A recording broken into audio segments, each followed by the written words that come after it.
राजा Solomon ने अपने पिता राजा डेविड से बहुत ही कम उम्र में राज्य प्राप्त किया था। वह खुद को राजा बनने के लिए अयोग्य महसूस कर रहे थे क्योंकि उनके पास आवश्यक कौशल, ज्ञान और अनुभव की कमी थी। ये चिंताएं उनके मन में लगातार बनी रहती थीं। एक रात कई घंटों की गहरी सोच विचार के बाद वे आखिरकार सो गए। अचानक कमरा एक दिव्य ऊर्जा से भर गया और एक रहस्यमयी रोशनी ने उन्हें जगा दिया।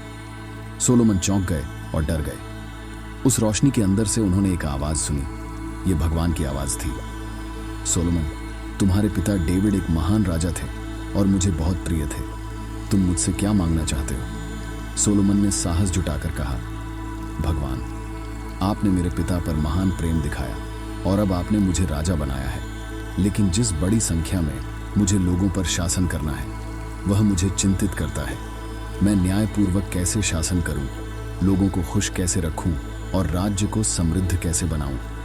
मैं आपसे ज्ञान और समझ मांगता हूं ताकि मैं आपके लोगों का अच्छा राजा बन सकूं और आपके द्वारा दिए गए वचन को पूरा कर सकूं कि आप हमेशा उनसे प्रेम करेंगे और उनकी रक्षा करेंगे।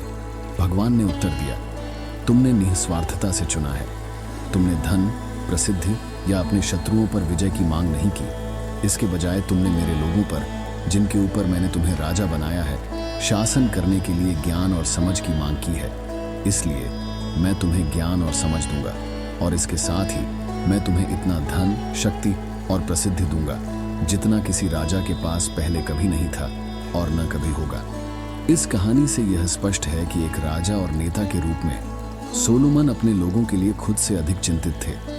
यहाँ तक कि जब उन्होंने ज्ञान मांगा तो वह अपने लाभ के लिए नहीं बल्कि अपने लोगों पर अच्छे से शासन करने के लिए मांगा। राजा सोलोमन का शासनकाल एक महान समृद्धि के काल के रूप में याद किया जाता है, न केवल उनके धन या शक्ति के कारण बल्कि उनके निस्वार्थ स्वभाव और दूसरों को अपने से पहले रखने की उनके नेक इरादों के कारण।